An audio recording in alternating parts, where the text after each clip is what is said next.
ভিডিওতে ভাই আমি তিনটা গাড়ি দেখাবো। দুই পাশে দুটি ফুট স্টেপ রয়েছে, দেখতে পাচ্ছেন। ফিটিং লেদার সিট কভার লাগানো রয়েছে, অ্যান্ড্রয়েড মনিটর লাগানো রয়েছে এখানে টায়ারগুলি অলমোস্ট সামনে পিছনে রয়েছে। ভিগো বাম্পার গাড়ি, অল্প বাজেটের ভিতরে চমৎকার কন্ডিশনের গাড়ি, 7 সিটের গাড়ি দেখতে পাচ্ছেন। সামনে পিছনে সাইডে প্রত্যেকটি গ্লাস অরিজিনাল রয়েছে। তুহিন ভাই আসসালামু আলাইকুম। ওয়ালাইকুম আসসালাম রাহমাতুল্লাহি ওয়া বারাকাতুহু। কেমন আছেন ভাই? আলহামদুলিল্লাহ। আপনার শোরুমের অ্যাড্রেস? আমার শোরুমের অ্যাড্রেস 8/E মিরপুর বাজার রোড, লালকুঠি বাজার, একদম মেইন রোডে শোরুমে অবস্থিত। আর শোরুমের নাম হচ্ছে কার প্যালেস বিডি। আজকের ভিডিওতে কি নিয়ে আসলেন? আজকের ভিডিওতে ভাই আমি তিনটা গাড়ি দেখাবো, দুইটা জিপ গাড়ি এবং একটা 7 সিটের গাড়ি, এবং সবগুলি গাড়ি একবারে মানে সবার পছন্দের খুব ভালো কন্ডিশনের গাড়ি। প্রথমে আমি RAV4 গাড়িটি দেখাচ্ছি। RAV4 4-এর মডেল, 2010 সালে রেজিস্ট্রেশন করা, 4-এর নিউ শেপ গাড়ি। ওল্ড শেপ কিন্তু 4-এর মডেলে ওল্ড শেপ আছে। জি জি। আর এটা হচ্ছে 4-এর মডেল নিউ শেপ গাড়ি, 13 সিরিয়াল। সামনে পিছনে প্রত্যেকটি গ্লাস অরিজিনাল এবং CNG কনভার্সন করা রয়েছে। হেডলাইট ব্যাকলাইট সব কিছু অরিজিনাল রয়েছে এবং 4টি টায়ার 100% ব্র্যান্ড নিউ পেয়ে যাবেন এই RAV4 গাড়ির সাথে। ওকে ভিউয়ার্স, ভিতরের এই সাইডে যে দেখতে পাচ্ছেন স্টিকারটি রয়েছে এবং দুই পাশে দুটি ফুট স্টেপ রয়েছে, যেটা মানে RAV4 গাড়িতে এটা না থাকলে গাড়ির সৌন্দর্য বাড়ে না।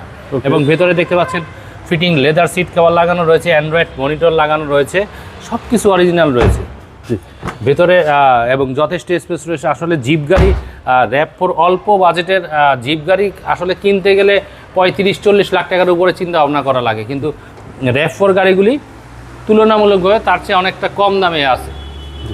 অরিজিনাল রয়েছে সব কিছু, LPG কনভার্সন করা রয়েছে। আর এই গাড়িটির আস্কিং প্রাইস রাখা হয়েছে 14,50,000 টাকা।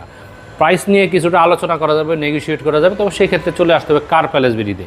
নেক্সট এইখানে আমি আরও একটি জিপ গাড়ি দেখাবো, নিশান এক্সট্রাইল, 2011 মডেল, 2017 সালে রেজিস্ট্রেশন করা। ভিউয়ার্স দেখতে পাচ্ছেন রূপবার রয়েছে এইখানে, টায়ারগুলি অলমোস্ট নতুন। এই নিশান এক্সটাইল গাড়িটিতেও দেখতে পাচ্ছেন ফুট স্টেপের ব্যবহার করা হয়েছে এবং 100% অকটেন ড্রাইভ এবং ভেতরে যথেষ্ট স্পেস রয়েছে। আর এই নিশান এক্সটাইল গাড়িগুলি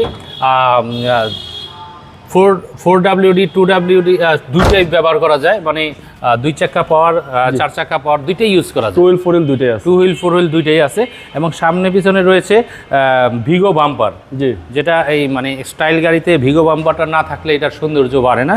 ভিগো বাম্পার রয়েছে, 100% তেলে চালিত গাড়ি।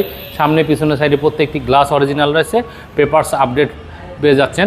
আর এই গাড়িটির আস্কিং প্রাইস রাখা হয়েছে 21,50,000 টাকা। কথা বলার সুযোগ আছে। কথা বলার সুযোগ আছে। আর সবচেয়ে আমার মতন মানে বড় যাদের একটু ফ্যামিলি, 5 জন 6 জনে, 5 জনের বেশি 6 জন বা 7 জন এরকম, বা 5 জন ফ্যামিলি, 2-1 জন ভাইস্তা ভাস্তি চলে আসছে গাড়িতে ওঠার জন্য, তখন তো মানে চাপাচাপি, তাদের জন্য হচ্ছে এই গাড়ি অল্প বাজেটের ভিতরে। ভিউয়ার্স, এই গাড়িটি হচ্ছিল টয়োটা উইশ 7 সিটের গাড়ি, 2004-এর মডেল, 2008 সালে রেজিস্ট্রেশন করা টয়োটা উইশ গাড়ি। ওপরে রূপবার রয়েছে, ব্লু কালারের গাড়ি। উইশ গাড়ি, ওল্ড শেপের উইশ গাড়িগুলি ম্যাক্সিমাম ব্লু কালার হয় এবং খুব চমৎকার কন্ডিশনের গাড়ি। 7 সিটের গাড়ি দেখতে পাচ্ছেন। সামনে পিছনে সাইডে প্রত্যেকটি গ্লাস অরিজিনাল রয়েছে, 100% অকটেন ড্রাইভ গাড়ি। ভিউয়ার্স দেখতে পাচ্ছেন ফিটিং লেদার সিট কভার লাগানো রয়েছে, ওপরে রূপবার রয়েছে, পিছনে স্পয়লার রয়েছে এবং অকটেন ড্রাইভ গাড়ি।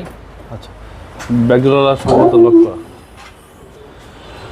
আপনারা চাইলে এই সিটগুলি ফোল্ডিং করতে পারবেন। সিলিংটি দেখতে পাচ্ছেন অনেক চমৎকার, দেখতে পাচ্ছেন 100% অকটেন ড্রাইভ, কোথাও কোনো অ্যাক্সিডেন্ট হিস্টোরি নেই।